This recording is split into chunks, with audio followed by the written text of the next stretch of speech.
Hello friends, Radhe Radhe. आज हम बात करते हैं किस्मत सबको मौका देती है, श्री कृष्ण का अर्जुन को दिया गया दिव्य उपदेश। प्रस्तावना। धृतराष्ट्र के पूछने पर संजय युद्ध का वर्णन कर रहा है। कुरुक्षेत्र की रणभूमि में दोनों सेनाएं आमने सामने हैं। तभी अर्जुन अपने रथ के मध्य में खड़े होकर श्री कृष्ण से कहते हैं, हे माधव, मुझे इन अपने ही बंधु बांधवों के विरुद्ध युद्ध करने में संकोच हो रहा है। क्या मैं अपने ही लोगों को मारकर राज्य का सुख पाऊं? ये कैसा न्याय होगा? अर्जुन की यही दुविधा श्री कृष्ण को वह अमर उपदेश देने का कारण बनती है जो आज भगवद गीता के नाम से प्रसिद्ध है। श्री कृष्ण का उपदेश। श्री कृष्ण अर्जुन से कहते हैं, हे पार्थ, ये युद्ध केवल भूमि या राज्य के लिए नहीं है, ये धर्म और अधर्म के बीच का संघर्ष है। अर्जुन की तरह ही हम सभी जीवन में ऐसे मोड़ पर आते हैं जब हम सही निर्णय नहीं ले पाते, जब हमारा मन मोह, भय और भ्रम से भर जाता है।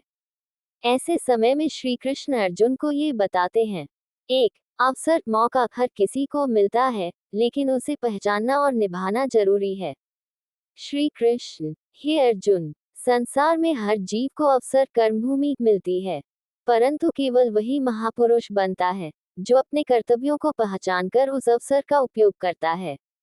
भावार्थ। किस्मत सबको एक न एक दिन अवसर देती है, लेकिन जब वह अवसर आता है तो अक्सर हम डर जाते हैं, टालमटोल करते हैं और स्वयं को अयोग्य मान बैठते हैं।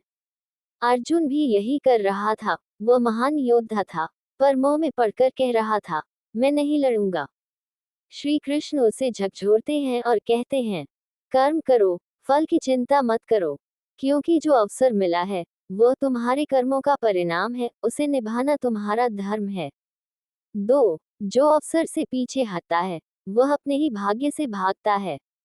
श्री कृष्ण अर्जुन से कहते हैं, यदि तू युद्ध से भागेगा तो लोग कहेंगे कि अर्जुन डर गया। तेरे शत्रु भी तुझे तुच्छ समझेंगे। ये तुझे अपयश देगा, और अपयश मृत्यु से भी बड़ा दुख है। भावार्थ। हमारे पास जब एक नई जिम्मेदारी आती है, जैसे कोई बड़ी भूमिका, कोई चुनौती, कोई नया पड़ाव, तो वह केवल सफलता का अवसर नहीं होता, बल्कि हमारे चरित्र की परीक्षा होती है। जो उस मौके को ये सोचकर छोड़ देता है कि मैं कर नहीं पाऊंगा, वह स्वयं ही अपने भाग्य के द्वार बंद कर देता है। अवसर जब मिलता है तब वहां भय नहीं, श्रद्धा चाहिए। श्री कृष्ण कहते हैं, तारांकन तारांकन, तू अपने स्वधर्म को पहचान। युद्ध तेरा धर्म है, यह अवसर तुझे ईश्वर ने दिया है। निष्कर्ष। कृष्ण का यह उपदेश केवल अर्जुन के लिए नहीं, हमारे लिए भी है। जीवन हमें रोज अवसर देता है, शायद वे स्पष्ट न हो, शायद वे संकट के रूप में आए, पर वे अवसर होते हैं। किस्मत सबको मौका देती है, पर उसे देख पाना, समझ पाना और उस पर चल पाना ही सच्चा पुरुषार्थ है। कृष्ण हमें यही सिखाते हैं। किस्मत के अवसर को पहचानो, कर्म करो और फल की चिंता छोड़ दो। वहीं से आत्मा की यात्रा आरंभ होती है। एक कहानी के द्वारा जानेंगे किस्मत कैसे सबको मौका देती है, और हम पहचान नहीं पाते सुदामा की बेटी राधिका की यात्रा। भोर की प्रार्थना। सुदामा एक ब्राह्मण थे, जिनकी जीवन यात्रा श्री कृष्ण की भक्ति में बीती थी। उनका जीवन सादगी, तपस्या और धर्म के मार्ग पर चलता था। जब वे वृद्ध हुए तो उनका सहारा केवल एक ही संतान, उनकी बेटी राधिका थी। राधिका मात्र 16 वर्ष की थी, परंतु उसमें एक अजीब सी गहराई और संतुलन था। रोज सुबह राधिका सूर्योदय से पहले उठती, तुलसी के पौधे में जल देती और कृष्ण को भोग लगाकर वही प्रश्न दोहराती, हे नंदलाल, क्या मेरी भी किस्मत कभी बदलेगी? क्या तू कभी मेरी भी पुकार सुनेगा? उसकी आवाज में कभी शिकायत नहीं होती थी, बस उम्मीद होती थी, जैसे कोई अपनी आत्मा से बात कर रहा हो। दरिद्रता की दीवारें। राधिका का जीवन संघर्षों से भरा था। घर में खाने को दाल नहीं होती, पर वह कभी मंदिर का दीपक बुझने नहीं देती। उसके पिता अब पढ़ा नहीं सकते थे, काया जर्जर हो चुकी थी। गांव के लोग उन्हें उपेक्षा की दृष्टि से देखते थे। राधिका खेतों में काम करके अपने पिता के लिए आयुर्वेदिक जड़ी बूटियां इकट्ठा करती और घरेलू नुस्खों से उनका इलाज करती। वह जानती थी कि उसमें ज्ञान है, पर कोई उसे मानता नहीं था। जब सब साथ छोड़ देते हैं, एक दिन महामारी गांव में फैल गई। लोग एक दूसरे से दूर भागने लगे। राधिका के पिता को भी बुखार चढ़ गया। वह हर द्वार पर मदद मांगने गई, लेकिन लोगों ने दरवाजे बंद कर दिए। डर ने इंसानियत को पीछे छोड़ दिया था। उस रात राधिका टूट गई। वह मंदिर में जाकर श्री कृष्ण की मूर्ति के सामने बैठ गई। आंखों से आंसू बहते रहे। हे कृष्णा, क्या तू भी केवल राजाओं और रानियों का देवता है? क्या गरीबों की आह तुझ तक नहीं पहुंचती? उसने पूरी रात वहीं गुजारी, न कुछ खाया, न पिया। एक दिव्य संकेत।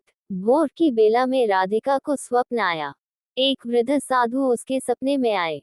उनका चेहरा तेजस्वी था। बालिके, वे बोले, तू श्री कृष्ण की परीक्षाओं में सफल हुई है। अब तेरे हाथों से सेवा का काम होगा।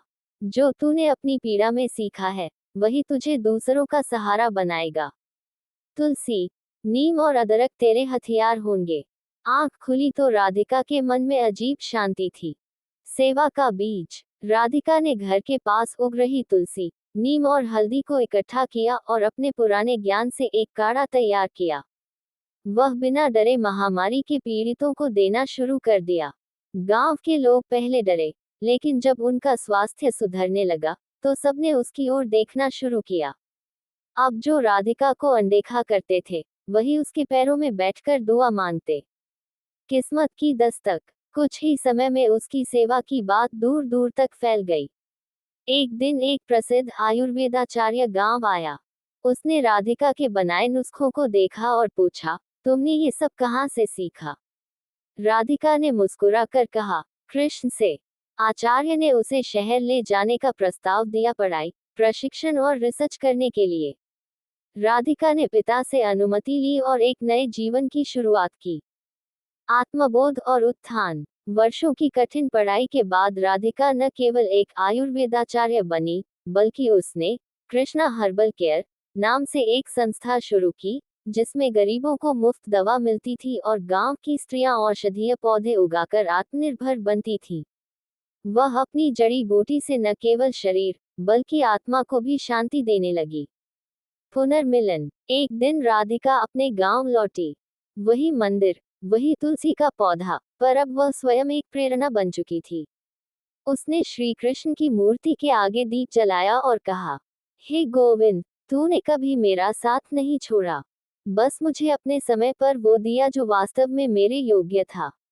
उपसंहार। कृष्ण हमें सिखाते हैं कि किस्मत सबको मौका देती है, परंतु वह कर्म और श्रद्धा की आंखों से ही दिखता है।